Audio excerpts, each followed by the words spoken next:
I get a kick out of you. Before that, we had What a Wonderful World by Louis Armstrong. And now we have some guests in our studio this morning. And let's get my levels up here. There we go. Okay, so, we've got this fire in the neighborhood, so we've got some guests we're going to talk with today. Let's start with Jacqueline. Jacqueline, welcome to the show. And I'm going to give you an opportunity to tell our listeners who you are and what's going on out there.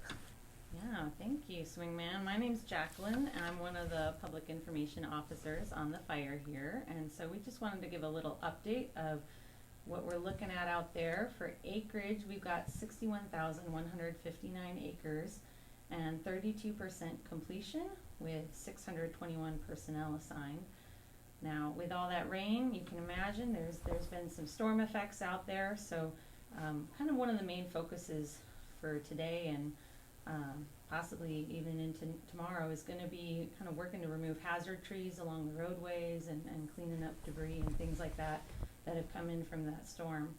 And one other thing I just wanted to mention too is we are going to have a community meeting tonight. So folks who missed us on Wednesday, you can come and get us tonight at 6 p.m. at the White Barn on 7th Road there. All right, that's over behind the high school. Excellent. I have a question about the containment and everything. So does that include both fires, the Bulldog and the Nellie? It does, yeah. Yeah, it's a percentage they figure out for the entire complex. So it's the Bulldog and the Nellie. Okay, in this recent weather that we've had, has it been is this slowing it down? Well, maybe I should hand that off to Nick. I happen to have a actual weather person next to me. Okay, great. Okay, so Nick, off to you. Nick, what do you do? To kind of explain a little bit. Yes, I'm Nick Nauslar, incident meteorologist trainee, which means I'm not fully qualified and I have a trainer here. But that's how a lot of things happen on fires is you go in as a trainee, get trained up, have a couple incidents, and then you become certified. So as an incident meteorologist, we provide weather support for the incident for wildfires right at camp because a lot of decisions get made due in part to weather. And as your question before about the rain, we got 1/4 of an inch to almost an inch on the fire.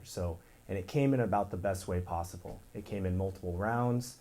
The rain didn't fall too heavy most of the time. It was mostly light to moderate. And that way the soil has time to soak it up. The plants have time to soak it up. And you don't get as much flash flooding or debris flows. As Jacqueline mentioned, we did have a couple small storm effects that we're looking to fix and move along. But overall, in terms of the type of rain that you would want to help a fire and to calm it down, that was about the best possible way for it to happen. Okay, let's talk a little bit about your job for a minute. How are you different than a regular weatherman, like the guy or the gal we watch on TV on the nightly news? Yeah, so a little bit of a difference. We both went to school to be meteorologists, but they're on TV and they do local forecasts. For me, as an incident meteorologist, we provide very localized, specific forecasts for the wildfires. And it's not just what's the temperature, what are the winds, what's the humidity going to be. It's what's the forecast that could impact helicopters or aircraft. It's not just how dry it is, how windy it is, but are we going to get rain? Could that impact crews? Is it going to impact getting meals to crews? And so we provide a lot of very specific forecasts that have a lot of different potentially consequences for the wildfire. And it's the most rewarding part of my job. So we don't do this all the time. We have other day jobs as meteorologists for the National Weather Service. But you talk to any incident meteorologist and they said this is the most fun and rewarding part of their job. So I'm curious, are you part of the team that's up here now? Do you travel with this team?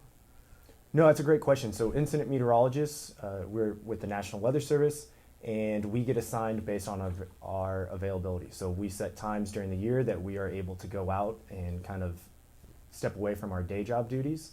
And so when a fire gets an incident management team, they'll request an incident meteorologist, and then we get assigned based on our availability and also based on proximity to the fire. So you don't want to be sending someone from Texas all the way up to Seattle area if you don't have to. And so you tend to stay around where you normally are, but in a busy fire season like we have now, you do have people traveling some pretty great distances. Sure.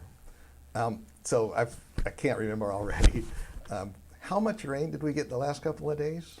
It's worth repeating. A quarter of an inch to almost an inch on the fire based on the weather stations that we have on and around the fire, and based on some of the precipitation estimates that we've seen from the field. Mm-hmm. And what are we expecting in the future?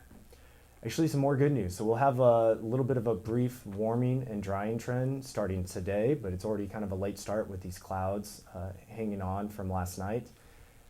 This weekend will warm up, dry out, but nothing like we've seen recently. Probably temperatures 70s, maybe low 80s in the valley. Humidity will drop, but not to critical levels. And then it's really good chance of more rain next week and potentially even more rain. So we'll have to see how it comes in. That's still a few days out, still some uncertainty with it, but we are confident that we're going to get more rain on the fire early to mid next week. Now, is this going to put the fire out? That's a great question. We have it's a large fire, over 50,000 acres, over 55,000 acres. Fuels were very dry going into this. We had a lot of fire on the ground. This first round of rain really helped calm things down, and the next set of rain that we're expecting will calm them down even more. You have to rely on the fuel to get out there and make sure you don't have smoldering stumps that can rekindle. And the weather after this next set of rain is going to be very important. If we ramp right back up and it's hot and dry, there's the potential that the fire will get more active again. But after this shot of rain and a similar one for next week, it's going to be tough to come back to any sort of activity that we saw at its peak. Excellent. But the smoke will still continue. Like what I'm looking out the window here, is that smoke? Is it fog? What's going on out there? We'll go with both. I'm not trying to cop out on that, but it is both. With all the rain and higher humidities, you tend to get fog, especially in the valleys and the low clouds at the higher elevations, at mountaintops. But you also still have a lot of fire around the area. There's a lot of large fires within 100 miles, and that filters down drainages, and so it will mix with the low clouds. And so, yes, it is both. Well, great. We've learned a lot this morning. I know I have. And it's also nice to have really good news about the weather.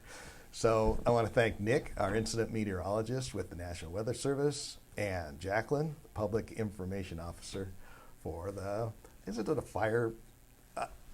it the Forest Service? Is it the Fire Department? I'm sorry for my ignorance. Yeah. Yeah, so the fire is mainly on Forest Service land, so we're working for the Forest Service here, but we come from all sorts of different backgrounds. So I happen to be Forest Service, but we also have lots of folks from different agencies throughout. Sure, the I've been to the meetings, and it seems like there's half a dozen agencies and groups up here, so it's kind of hard to keep them straight sometimes. It is, but I think it's a really good view also of just how we all come together in times of need to help out the communities. It's been impressive. The meetings are very informative, very professional, I have to say. And I've just really been impressed with how everybody works together up here. So, and I know everybody in Garden Valley, and we thank you all very much. Well, thank you. You guys have been a wonderful town hosting us here. Thank you. Okay, well, let's get at it.